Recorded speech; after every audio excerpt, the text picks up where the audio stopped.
టెస్ట్లు, వన్డేలు, టీ20లు వీటిల్లో మీరు ఎక్కువగా ఇష్టపడే ఫార్మాట్ గేమ్ ఏది? ఈ టెస్ట్ 2020 ఏంటనేది మాట్లాడుకునే ముందు మీరైతే కామెంట్ చేయండి. నేనైతే టెస్ట్ మ్యాచ్లు చాలా ఇష్టంగా చూస్తా. ఆ తర్వాత టీ20ని ఎంజాయ్ చేస్తా. ఆ తర్వాత వన్డే ఇంటర్నేషనల్ ఎంజాయ్ చేస్తా. మీ ఫార్మాట్ ఎట్లా ఉంది? ఫస్ట్ టీ20, తర్వాత టెస్ట్, వన్డే 3 మ్యాచ్లు ఉన్నాయి అబ్బా. ఇండియా పాకిస్తాన్ ఒకే రోజు ఉన్నాయి అనుకుంది, ఉదాహరణకి జస్ట్ హైపోథెటికల్గా అనుకుందాం. మీరైతే ఫస్ట్ ప్రిఫరెన్స్ ఏ మ్యాచ్కి ఇస్తారు? నేనైతే టెస్ట్ మ్యాచ్కి ఇస్తా. మరి మీరు దేనికి ఇస్తారు అనేది కామెంట్ చేయండి.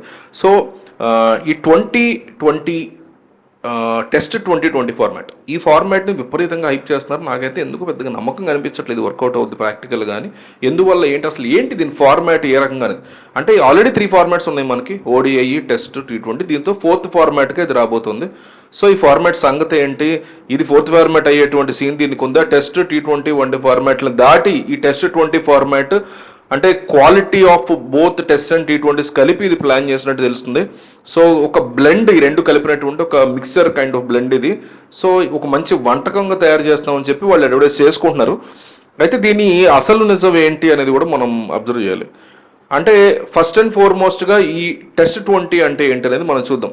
అంటే వాళ్ళు ఏం చేస్తున్నారంటే బేసిక్గా 2020 మ్యాచెస్ ఎన్ని ఓవర్లు ఉంటాయి? 20 ఓవర్లు ఉంటాయి కదా. సో 20 ఓవర్లు ఈచ్ సైడ్ ఉంటాయి, మొత్తం 40 ఓవర్స్ ఉంటాయి. ఇక్కడ వీళ్ళు చేసినటువంటి ఇన్నోవేషన్ ఏంటంటే మొత్తం 80 ఓవర్స్ మ్యాచ్ ఉంటుంది అనమాట. అంటే ఫస్ట్ ఇన్నింగ్స్లో 2020 మ్యాచ్ లాగానే any other T20 match 20 overs each ఆడతారు. టీంబియాకు 20 ఓవర్స్ ఆడతారు, టీంబియో 20 ఓవర్స్ ఆడతారు.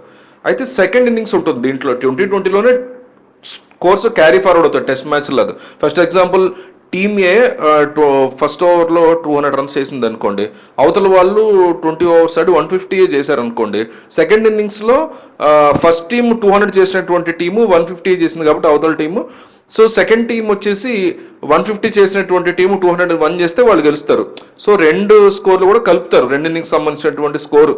అక్కడతో మ్యాచ్ అయిపోదు 150తో. సో అది బేసిక్గా వాళ్ళు వేసినటువంటి ప్లాన్. దానికి వాళ్ళు చెప్పేది ఏంటంటే గౌరవ్ మహిర్వాణి ఏదో ఉంది ఆయన పేరు.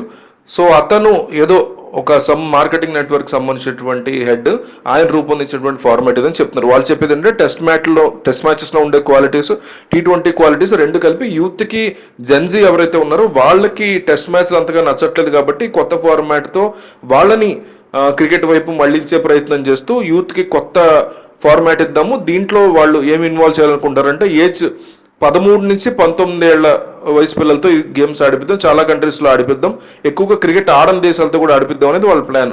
సో చూడడానికి కూడా 13 to 19 వాళ్ళకి ఫ్రీ ఎంట్రీ ఇస్తామని చెప్పి వాళ్ళకి చెప్తున్నారు, ఇండియాలో స్టార్ట్ చేస్తామని చెప్తున్నారు. సో దీనికి ఆల్రెడీ వాళ్ళు ఒక అపాయింట్మెంట్ కంప్లీట్ చేసుకున్నారు, రిక్రూట్ చేసుకున్నారు. నలుగురు దీన్ని ఎండ్రాస్ చేయడానికి వీళ్ళు డివిలియర్స్ కానీ, హర్భజన్ సింగ్, మాథ్యూ హేడెన్, అట్లాగే వెస్టిండీస్ సంబంధించినటువంటి క్రికెటర్ లాయిడ్ని కూడా వాళ్ళు తీసుకున్నారు. సో వీళ్ళందరినీ కూడా పెట్టుకుని వీళ్ళు ఎండోర్స్ చేస్తున్నారు, వీళ్ళు ప్రమోట్ చేస్తున్నారు ఈ ఫార్మాట్ని. సో దాని ద్వారా కొన్ని వీడియోస్ కూడా రిలీజ్ చేసి వాళ్ళు నలుగురు కలిసి డిస్కస్ చేసే వీడియోస్ కూడా రిలీజ్ చేశారు. ఒక కొత్త ఫార్మాట్, బేసిక్గా ఒక 4th ఫార్మాట్ అవుతుందని వీళ్ళు కాన్ఫిడెంట్ చెప్తున్నారు. కానీ నాకు ఇక్కడ అర్థం కాని విషయం ఏంటంటే ఇది టెస్ట్ మ్యాచ్ ఎట్లా అవుతుంది అనేది క్వశ్చన్. టెస్ట్ మ్యాచ్కి ఇది ఆల్టర్నేటివ్ ఎట్లా అవుతుంది? చాలా అన్యాయమైనటువంటి పాయింట్ అనిపించింది నాకు. అంటే ఇది చాలా రెడిక్యులస్గా అనిపించింది. టెస్ట్ మ్యాచ్ని ఒక 40 ఓవర్లు 80 ఓవర్లకు ఒక రోజులో ఆడించేసే టెస్ట్ మ్యాచ్ అనేది ఆల్టర్నేటివ్ ఫార్మాట్ అని చెప్తే అంతకుమించి మూర్ఖత్వం ఇంకోటి ఉండదని నాకు అనిపించింది. టెస్ట్ మ్యాచ్ అంటే దానికి ఒక టైం కానీ లేకపోతే దాని ఓవర్స్ రిస్ట్రిక్షన్ కానీ ఏమీ లేదు. బ్యాటింగ్ చేయాలంటే 3 రోజుల పాటు బ్యాటింగ్ చేయొచ్చు, బౌలింగ్ చేయాలంటే కూడా చేయొచ్చు, డిక్లేరేషన్ ఉంటుంది, నెంబర్ ఆఫ్ ఓవర్ రిస్ట్రిక్షన్ కానీ ఇలాంటిది ఏమీ ఉండదు. ఒక టెస్ట్ మ్యాచ్ అనేది 5 రోజుల పాటు తీరుబడిగా ఆడి మీ స్కిల్స్కి అల్టిమేట్ టెస్ట్ ఒక టెస్ట్ మ్యాచ్ అనేది, అందుకే దాన్ని టెస్ట్ అని పిలుస్తారు.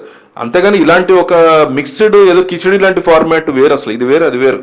సో దీన్ని మామూలుగా కొత్త ఫార్మాట్ అనుకోండి, కానీ టెస్ట్కి దీన్ని ఆల్టర్నేటివ్ అని మాత్రం పిలవడానికి పనికిరాదు. టీ20 మ్యాచ్ని సాగదీశారు బేసిక్గా వీళ్ళు, అంతకుమించి ఇంకేమో అనిపించలేదు నాకైతే. ఆల్రెడీ ఇదివరకు సచిన్ టెండూల్కర్ వన్డేస్కి రికమెండ్ చేశారు. వన్డేస్కి ఏం చెప్పాడంటే ఆయన, వన్డే మ్యాచెస్లో ఇంట్రెస్ట్ తగ్గుతుందంటే ఫస్ట్ ఇన్నింగ్స్ సెకండ్ ఇన్నింగ్స్ ఆడండి, 25 ఓవర్స్ ఒక టీం ఆడండి, తర్వాత ఇంకొక టీము 25 ఓవర్స్ ఆడుతుంది, మళ్ళీ ఫస్ట్ టీము సెకండ్ ఇన్నింగ్స్లో 25 ఓవర్స్ ఈచ్ ఆడతారు.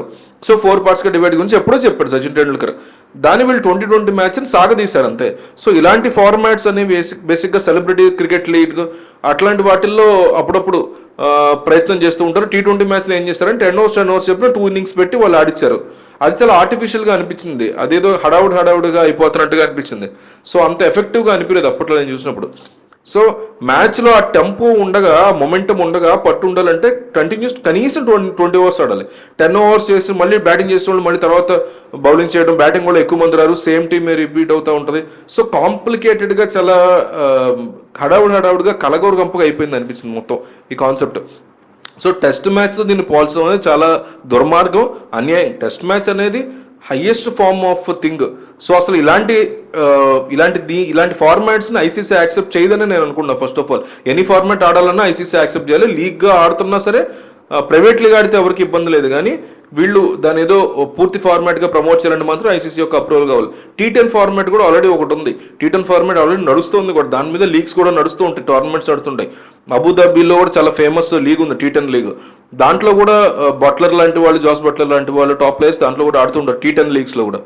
సో ఇలాంటి వాటికి ఐసీసీ అప్రూవల్ అనేది లేదు, అఫీషియల్గా ఏమీ రాలేదు కూడా. సో అఫీషియల్గా అయిన 3 ఫార్మాట్స్ ఇంటర్నేషనల్ టెస్ట్ T20s అవుతూ ఉంటాయి. సో దానికి రికార్డ్స్ అని, ఇంకోటని, స్టాట్స్ అవన్నీ కూడా ఉంటాయి. బట్ ఐసీసీ ఇది అప్రూవ్ చేస్తుందని నేను అనుకోవట్లేదు. ఫస్ట్ ఆఫ్ ఆల్ వీళ్ళు ఎన్ని ఫార్మాట్స్ అయినా పెట్టుకోండి, T10 పెట్టుకోండి, T20 పెట్టుకోండి, T20ని సాగదీసి ఇన్నింగ్స్ పెట్టుకోండి, ఏమైనా సావండి, కానీ టెస్ట్ మ్యాచ్కి ఇది ఆల్టర్నేటివ్ అనే కబుర్లు అయితే చెప్పదు. Test match is test match.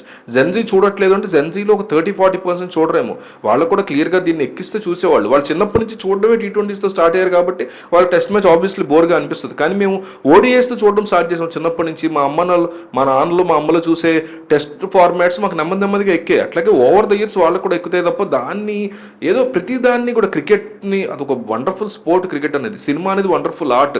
ప్రతి ఆర్ట్ ఫామ్ని బిజినెస్ చేసేసుకోవాలనేటువంటి మెంటాలిటీలో వచ్చే క్యాపిటలిస్టిక్ మెంటాలిటీ దరిద్రాల వల్ల ఇలాంటివన్నీ ఫామ్ అవుతాయి అని నాకు అనిపించింది. బట్ ఇదైతే వర్కౌట్ అవుదని నేను అనుకుంటున్నా. మీకేమనిపించింది, అసలు ఈ కాన్సెప్ట్ ఏంటి, మీకు అర్థమైంది అట్లా అనేది కామెంట్ చేయండి.